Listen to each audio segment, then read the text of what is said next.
दोस्तों, हमारे भारतीय इतिहास में कई ऐसे रहस्य हैं जो आज तक सुलझाए नहीं जा सके हैं। इनमें से एक ऐसा रहस्य है जो पूरे विश्व को हैरान कर रहा है, और वो है जगन्नाथ मंदिर का रहस्य। तो चलिए इस रहस्य को सुलझाने का प्रयास करते हैं। कहते हैं इतिहास को कभी मिटाया नहीं जा सकता। वो इतिहास ही है जो हजारों लाखों वर्षों में घटित हुई अतीत की घटनाओं को चलचित्र की तरह हमारे सामने रूबरू करा देता है। जगन्नाथ मंदिर भारत के ओडिशा राज्य में स्थित एक हिंदू मंदिर है। जगन्नाथ मंदिर को भारत के सबसे पवित्र मंदिरों में से एक माना जाता है। जगन्नाथ मंदिर के बारे में कई रहस्य हैं। एक रहस्य ये है कि मंदिर में स्थापित मूर्तियां अधूरी क्यों हैं? मंदिर का निर्माण कैसे हुआ? इस मंदिर में छुआछूत क्यों नहीं है? इन सभी रहस्यों को जानने के लिए देखते हैं सत्य घटनाओं पर आधारित ये 2D एनिमेशन वीडियो। ईश्वर की लीला अपरंपार है और स्वयं पूर्ण परमेश्वर इस मंदिर के निर्माण में किस प्रकार शामिल रहे हैं, ये बात आज तक आमजन के लिए रहस्य ही रखी गई। आइए उस सत्य से रूबरू होते हैं और जानते हैं आखिर कैसे बना। उड़ीसा के तत्कालीन राजा इंद्रदमन, जो कि बहुत धार्मिक प्रवृत्ति के थे और श्री कृष्ण जी की इष्टतम रूप में पूजा किया करते थे। एक रात जब राजा इंद्रदमन आराम फरमा रहे थे, तब श्री कृष्ण जी उनके स्वप्न में आकर दर्शन देते हैं और उनसे कहते हैं,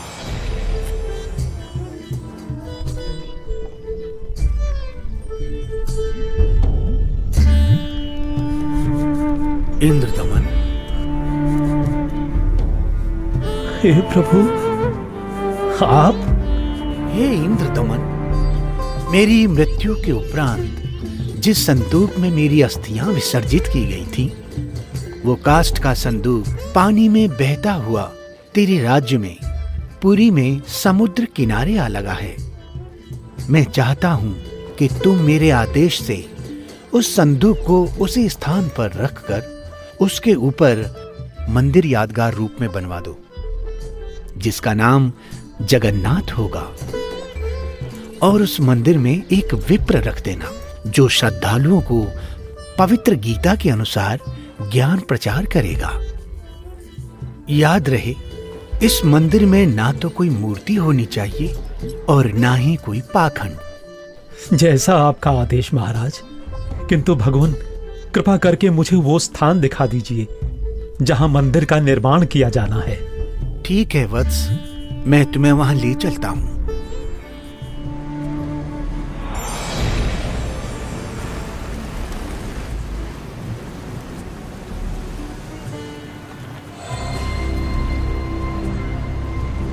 इंद्रदमन, यही वह स्थान है जहां तुम्हें हमारा मंदिर बनाना है।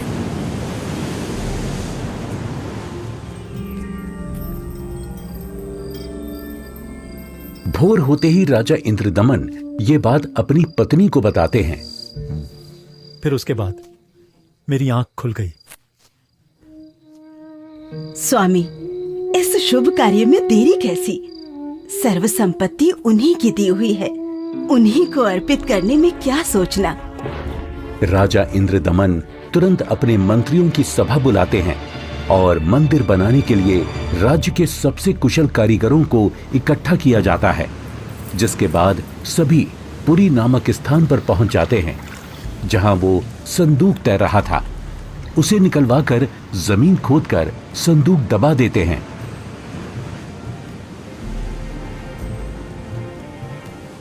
और देखते ही देखते उस संदूक के ऊपर मंदिर बनाने का काम शुरू हो जाता है।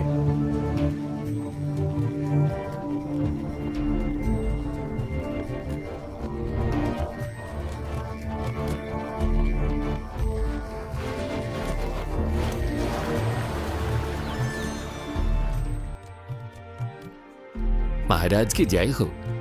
प्रभु श्री कृष्ण जी की दया से मंदिर बनकर तैयार है महाराज।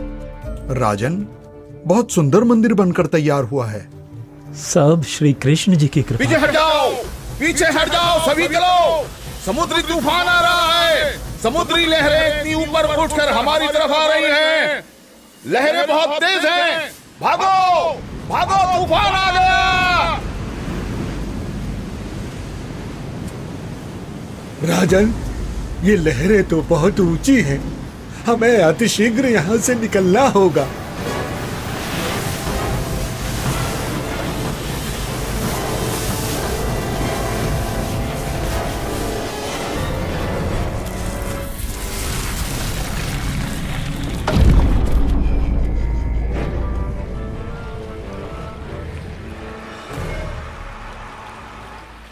हे भगवान, ये क्या अनर्थ हो गया।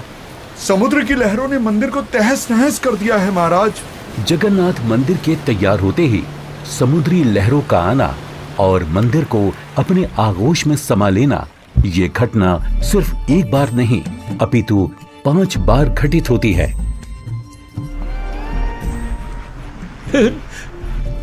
नहीं नहीं, ये नहीं हो सकता। अपने आप को संभालें राजन, हौसला रखें। न जाने समुद्र मुझसे कौन से जन्म का बदला ले रहा है। मैं क्या करूं, कुछ समझ नहीं आ रहा है। राजकोष भी खाली हो चुका है। अब और मंदिर बनवाने का मेरा सामर्थ्य ही नहीं बचा। हे भगवान, यह तुच्छ जीव आपके आदेश का पालन अब नहीं कर पाएगा। मुझे माफ कर देना भगवान, माफ कर देना। राजा के 100 यत्न करने के बावजूद मंदिर नहीं बन रहा था। तब काल ब्रह्म से हुए वचन के मुताबिक सर्व सृष्टि के रचनाहार, सभी आत्माओं के जनक, दुख हरता कबीर प्रभु अपने निज धाम सतलोक से आकर वहां प्रकट होते हैं और एक संत रूप में राजा के दरबार में पहुंच जाते हैं।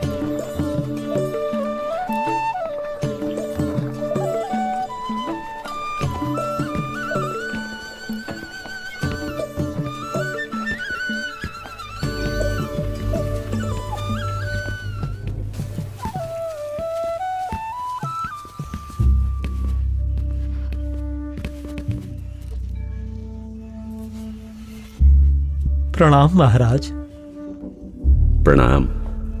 क्या बात है राजन, कैसे उदास बैठे हो? हे महात्मा जी, परमात्मा कृष्ण जी के आदेश से समुद्र किनारे मंदिर का निर्माण करवाया था, किंतु समुद्र ने उसे तोड़ दिया। अब की बार समुद्र नहीं तोड़ेगा, आप मंदिर बनवाओ। क्षमा करें महाराज, मंदिर 5 बार बनवाया है, परंतु 5 बार समुद्र ने उसे तोड़ दिया है। कोई बात नहीं इंद्रदमन, यदि मन बने तो मेरे पास आ जाना। मैं यहीं पास में पहाड़ी पर रहता हूं, वहीं पर मेरी कुटी है।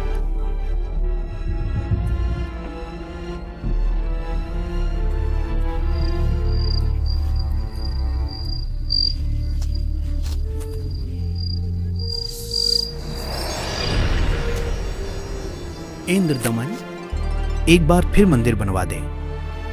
जो तेरे पास संत जी आए थे तो उन्हीं से सहायता की याचना कर ले। वो कोई मामूली संत नहीं है इंद्रदमन, उनकी भक्ति शक्ति का कोई पार पार नहीं है।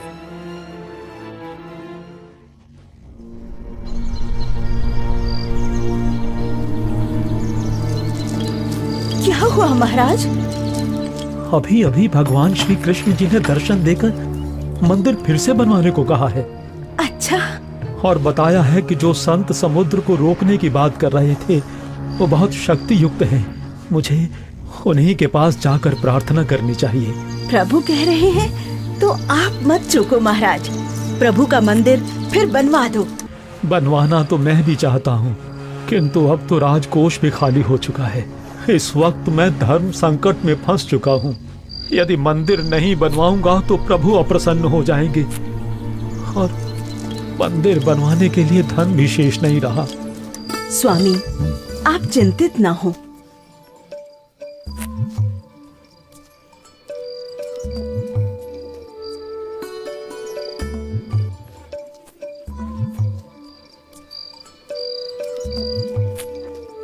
मेरे पास आभूषणों की कोई कमी नहीं है। किंतु रानी, आपके आभूषण। अभी उसकी चिंता आप ना करें राजन। आपका और मेरा दुख एक ही है, दो नहीं है। आप संकट में हैं, मैं इन आभूषणों का क्या करूंगी? आप बस भगवान के आदेश के अनुसार मंदिर निर्माण का कार्य पुनः प्रारंभ करवाएं। स्वामी, ये आभूषण भी भगवान के ही दिए हुए हैं और भगवान के आदेश का पालन करने में इनका सहयोग लेना मैं अपना सौभाग्य समझूंगी। जी। सुबह उठते ही राजा इंद्रदमन अपने महामंत्री को बुलाकर भगवान श्री कृष्ण जी के आदेश के बारे में बताते हैं। आप जाइए और मंदिर कार्य पुनः प्रारंभ कराने की तैयारी करें।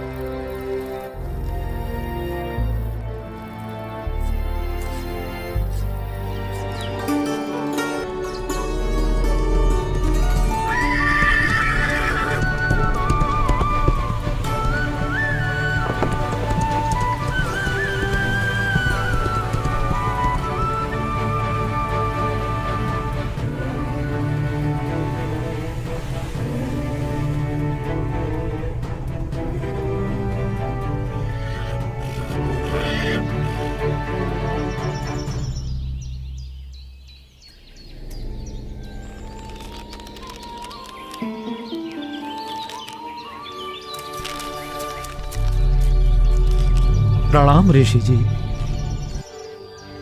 कहो इंद्रदमन, कैसे आना हुआ? हे महात्मा, मुझे माफ कर दो। मैंने आप पर विश्वास नहीं किया। स्वप्न में भगवान श्री कृष्ण जी ने बताया है कि आप समर्थ ऋषि हैं।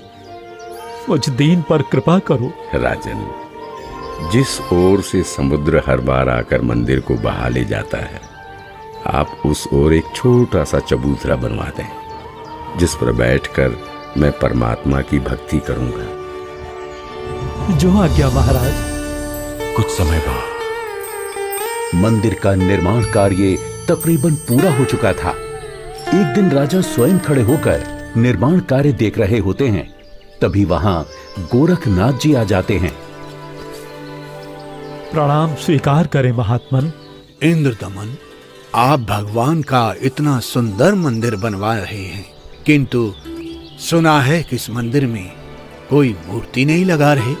ऐसा क्यों? मुनिवर क्षमा करें।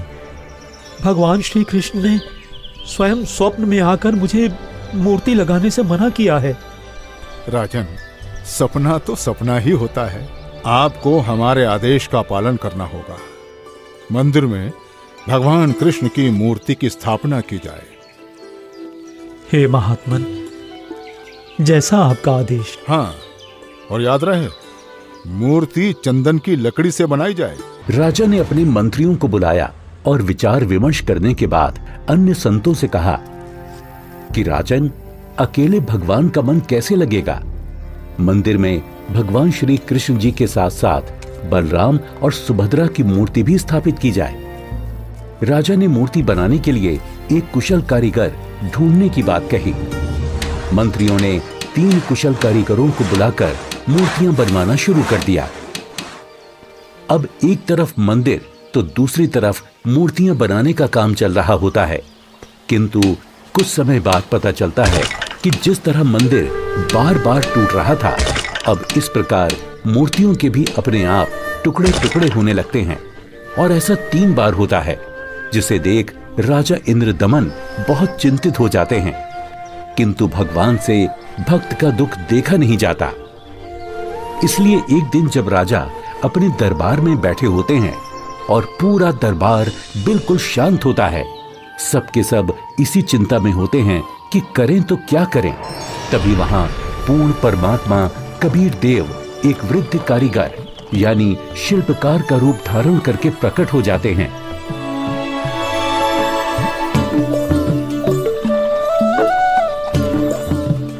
राजा से कहो कि मैं एक शिल्पकार हूँ और मूर्ति बनाना बड़े अच्छे से जानता हूँ।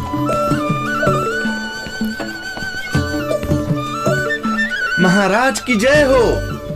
महाराज, बाहर एक वृद्ध व्यक्ति आया है और अपने आप को मूर्तिकार बता रहा है। आपसे मिलना चाहता है महाराज। अवश्य, उनको अवश्य आने दिया जाए। जो आदेश महाराज।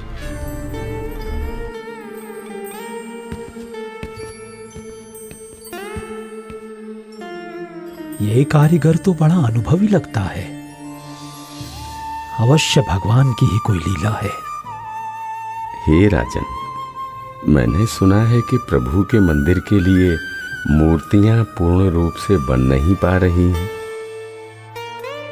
जी, आपने बिल्कुल सही सुना है।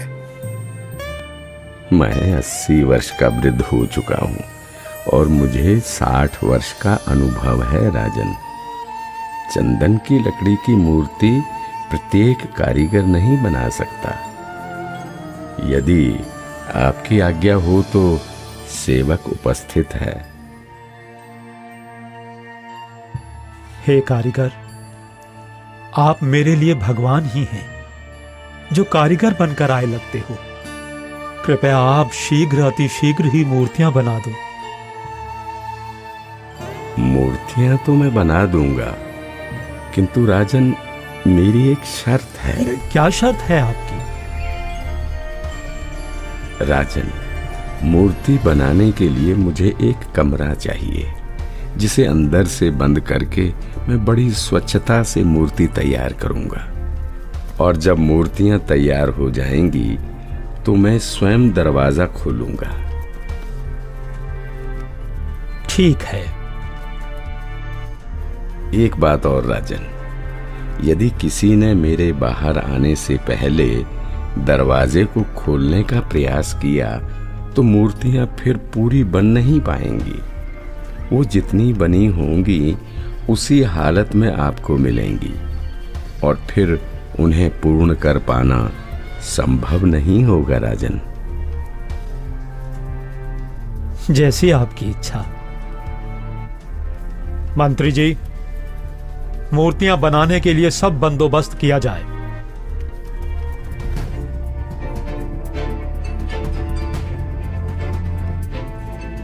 प्रणाम महात्मा जी। इंद्रदमन, मूर्तियां बनवाई क्या? आपकी आज्ञा का पालन पूर्ण रूप से किया गया है महात्मा जी, परंतु मेरा दुर्भाग्य है कि मूर्तियां बन नहीं पा रही हैं। बनते बनते ही सबके टुकड़े टुकड़े हो जाते हैं। मूर्तियां अवश्य बनवानी है राजन, अब बनवाओ। मैं देखता हूं कैसे टूटती है मूर्ति। हे नाथ जी, प्रयत्न किया जा रहा है। प्रभु का भेजा एक अनुभवी कारीगर बंद कमरे में मूर्तियां बना रहा है। राजा इंद्रदमन नाथ जी को सारी स्थिति से अवगत करवाते हैं और कारीगर की शर्त के बारे में भी बताते हैं, किंतु महात्मा नहीं मानते। वो मूर्तियां देखने की जिद करने लगते हैं और राजा के मना करने के बावजूद भी उस कमरे के सामने पहुंच जाते हैं जहां मूर्ति बनाने का काम चल रहा होता है।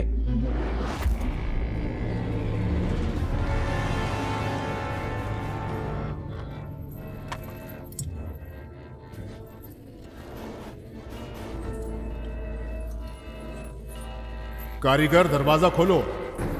दरवाजा खोलो कारीगर। मैं कहता हूं दरवाजा खोलो कारीगर, हमें मूर्तियां देखनी है। राजन, आप बता रहे हो 80 वर्षीय वृद्ध हैं और 12 दिन से खाना पीना भी नहीं किया है। अब आवाज भी बंद है। कहीं कारीगर मर न गया हो। आप दरवाजे को तोड़वा दीजिए। राजा न चाहते हुए भी नाथ जी के कहने पर दरवाजे को सैनिकों से तुड़वा देते हैं।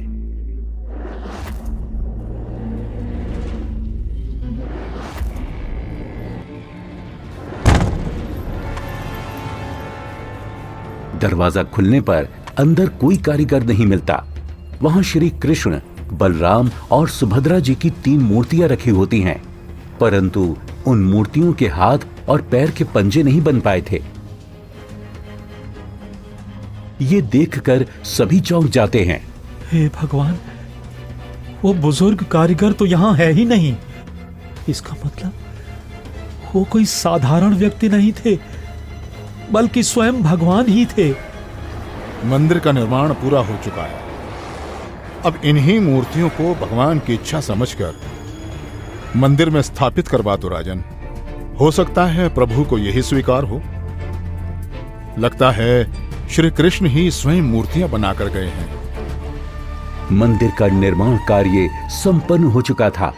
अब बारी थी तो मूर्तियों में प्राण प्रतिष्ठा की, जिसके लिए राजा, रानी, मंत्री, महामंत्री और काफी संख्या में पंडित ब्राह्मण मंदिर के सामने पहुंच जाते हैं।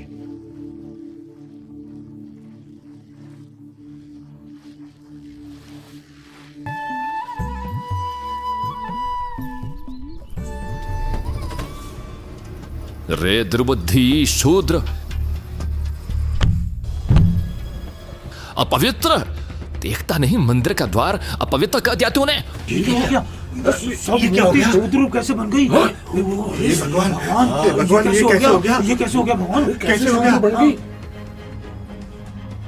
प्रभु क्षुब्ध हो गई हैं क्योंकि मुख्य द्वार को उस शूद्र ने अशुद्ध कर दिया है, इसलिए सब मूर्तियों ने शूद्र रूप धारण कर लिया। बहुत बड़ा अनिष्ट हो गया राजन। कुछ समय उपरांत देखते ही देखते मूर्तियां अपने वास्तविक रूप में आ जाती हैं, जिसके बाद पंडित कई कई बार गंगा जल छिड़ककर मूर्तियों को शुद्ध करने का उपक्रम करते हैं। मूर्ति स्थापना के कुछ दिन बाद अचानक समुद्री तूफान आ जाता है और समुद्री लहरें लगभग 40 फीट ऊंची उठकर बहुत तेज वेग में मंदिर की ओर चल पड़ती हैं। सभी आपस में बातें करने लगते हैं। लगता है अब की बार भी समुद्र मंदिर को नष्ट कर देगा। अरे ये क्या? संत जी अभी भी वहीं पर बैठे हैं। अरे कोई उठाओ उनको वहां से। सभी चिल्लाते हैं, हट जाओ, हट जाओ, हट जाओ, वहां से पीछे हट जाओ, समुद्री तूफान आ रहा है। हट जाओ, हट जाओ, वहां से पीछे आ जाओ, महात्मा जी, पीछे आ जाओ। अरे अरे अरे अरे अरे ये क्या हो गया? ये क्या हो गया? ये क्या हो गया? अरे क्या हो गया? महात्मा जी ने पानी को वहीं पर रोक दिया है राजन। लगता है अब की बार मंदिर बच जाएगा। महात्मा अवश्य ही कोई परम शक्ति युक्त है।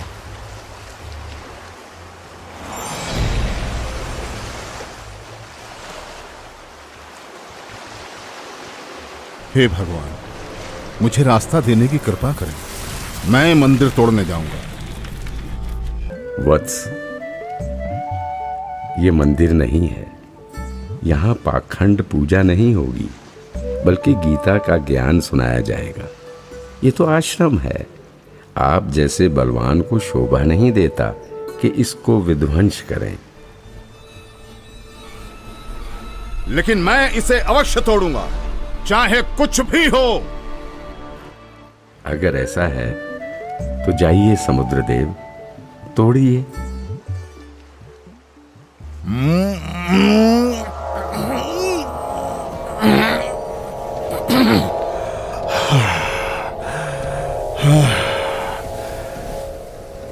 मैं आपकी शक्ति के आगे विवश हूं स्वामी।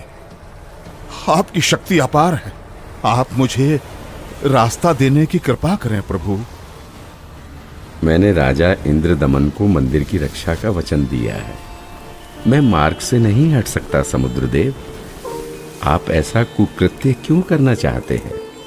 जब ये कृष्ण त्रेता में श्री राम बनकर आए थे, तब इन्होंने लंका जाने के लिए मुझे अग्नि बाण दिखाए और मुझे भला बुरा कहकर अपमानित कर रास्ता मांगा था। लक्ष्मण, मेरा अग्नि बाण दो। लातों के भूत बातों से नहीं मानते। मैं ये मंदिर तोड़कर उसका प्रतिशोध लेना चाहता हूं।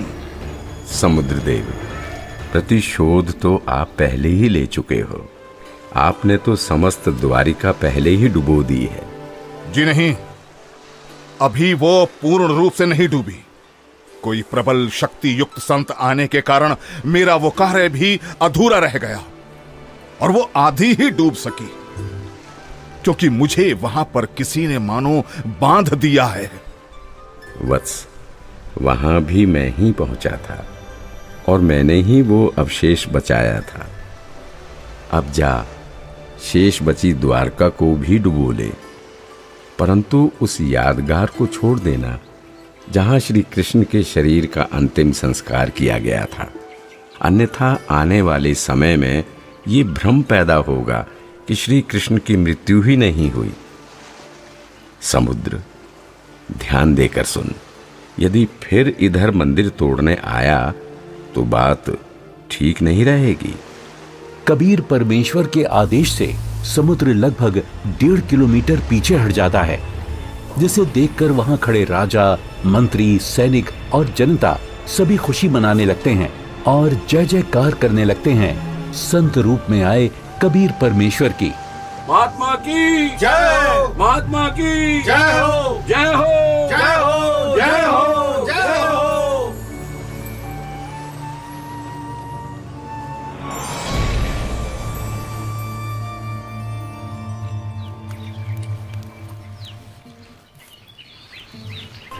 पंडित जी, सब कुछ करके देख लिया, आपका कुष्ठ रोग तो बढ़ता ही जा रहा है। भगवान, परमेश्वर, ये क्या हो गया? हे प्रभु, कष्ट हरो महाराज, क्षमा करो महाराज। पता नहीं मुझे किस पाप का प्रायश्चित करना पड़ रहा है। गलती क्षमा करो प्रभु, गलती क्षमा करो।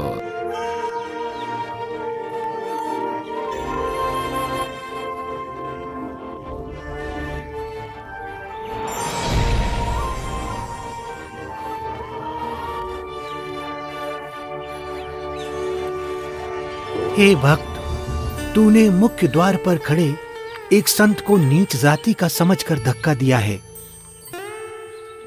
क्षमा करो महाराज, आगे से ऐसी भूल कभी नहीं होगी। आपका कष्ट निवारण मैं नहीं कर सकता, ये तो उन्हीं के पास जाकर क्षमा मांगने से और उनके पैर धोकर उस चरणामृत के पान से ही होगा। वो कोई साधारण संत नहीं थे, अपितु कोई परम शक्ति ही शूद्र रूप धारण करके वहां परीक्षा लेने के लिए पहुंची थी। यदि वो आपको हृदय से क्षमा कर देंगे तो ही आपका कष्ट निवारण संभव है, अन्यथा नहीं।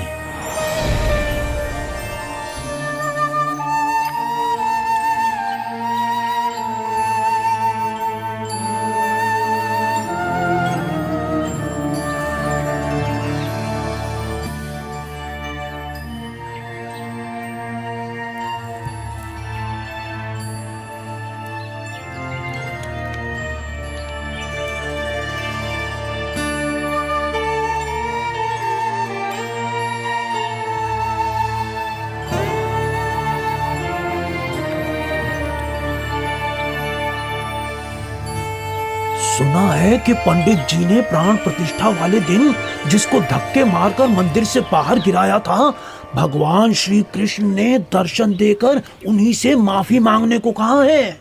अच्छा? हाँ, मुनि की खोज सभी कर रहे हैं, तभी पंडित जी का कोढ़ का रोग ठीक हो सके। आसपास के पूरे क्षेत्र में घूमने के बाद भी जब परमेश्वर का वो शूद्र रूप कहीं दिखाई नहीं दिया, तब वापस मंदिर जाते समय पंडित जी मन ही मन भगवान से प्रार्थना करते हैं, प्रभु, प्रभु,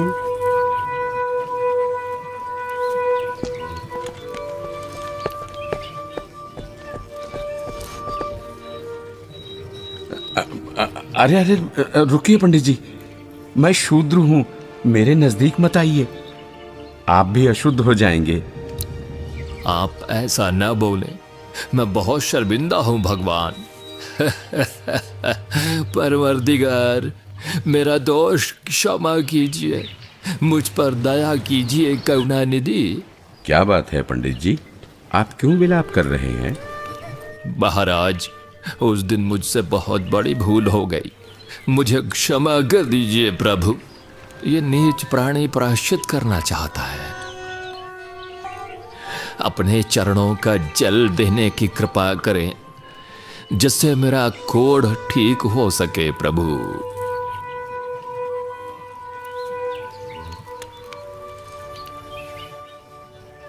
हे ब्राह्मण, इसे 40 दिन तक पीना तथा जल में डालकर स्नान करना। आज से 40वें दिन तुम्हारा कुष्ठ रोग समाप्त हो जाएगा। अब से भविष्य में इस जगन्नाथ मंदिर में किसी ने भी छुआछूत की तो उसकी भी यही दशा होगी, दंड का भागी होगा।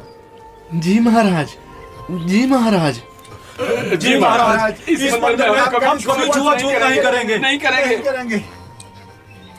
आशीर्वाद है बच्चों।